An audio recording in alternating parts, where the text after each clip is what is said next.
என்கிட்ட இருக்க ஒரு பெஸ்ட் விஷயம் என்ன அப்படின்னா, நம்ம சுத்தி இருக்க சின்ன சின்ன ஆப்ஜெக்ட்ஸ் இருந்து நான் நிறைய விஷயங்கள கத்துக்குவேன். அந்த மாதிரி இப்ப என் கையில இருக்குது பென்சில். இதுல என்ன கத்துப்போம்? இந்த கலர் பார்த்தோனே உங்களுக்கு தெரிஞ்சிருக்கும். இது என்ன பிராண்ட் அப்படின்னு சொல்லிட்டு. இது வந்து நடராஜ் 621 ஹெச்பி போல்ட் அப்படின்னு சொல்லிட்டு ஒரு இந்த பென்சில் நம்ம எல்லாத்துக்குமே ஞாபகம் இருக்கும். சின்ன வயசுல கவனிச்சிருப்பீங்க நீங்க ஸ்கூல் போறப்போ, இந்த பென்சில் வச்சிருந்தா மிடில் கிளாஸ். இதே இது பின்னாடி ரப்பர் வச்சிருந்தா என்னது? கொஞ்சம் ஹை கிளாஸ். இதே இது வந்து மைக்ரோ டிப் பென்சில் வச்சிருந்தா சூப்பர் ஹை கிளாஸ் அப்படின்ற ஒரு ஸ்டீரியோ டைப்ஸ்ல இருந்தது. பட் இப்போ அப்படிலாம் கிடையாது. பட் இந்த பென்சில் இருந்து நான் கத்துக்கிட்ட ஒரு விஷயம் என்னன்னா, நம்ம வெளிய இருந்து பார்க்க என்ன கலரா இருந்தாலும் பரவாயில்ல. ரெட், ஒயிட், ப்ளூ என்ன கலரா இருந்தாலும் பரவாயில்ல. இன்சைடு இருக்கிறது தான். உள்ள என்ன இருக்கோ அதுதான் விஷயம். நீங்க வெளிய எவ்வளவுதான் அழகா இருந்தாலும் பரவாயில்ல, குட்டையா இருந்தாலும் பரவாயில்ல, கருப்பா இருந்தாலும் பரவாயில்ல. உங்களோட சோல், அதாவது நீங்க என்ன நினைச்சிட்டு இருக்கீங்க? நீங்க எப்படிப்பட்ட ஒரு பெர்சன்? என்ன விதமான தாட் உங்களுக்குள்ள இருக்குன்றது தான் ரொம்ப ரொம்ப முக்கியம்.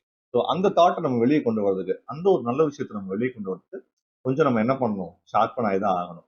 ஸோ லைஃப் நம்ம பிடிக்குதோ பிடிக்கலையோ, நம்மள ஷார்ப்பன் பண்ணியே தீரும். அப்படி இந்த குறிக்கோள் உங்களிடம் வந்து விடைபெறுவது உங்கள் சரண் அழகர் சாமி, அரோரா அகாடமி.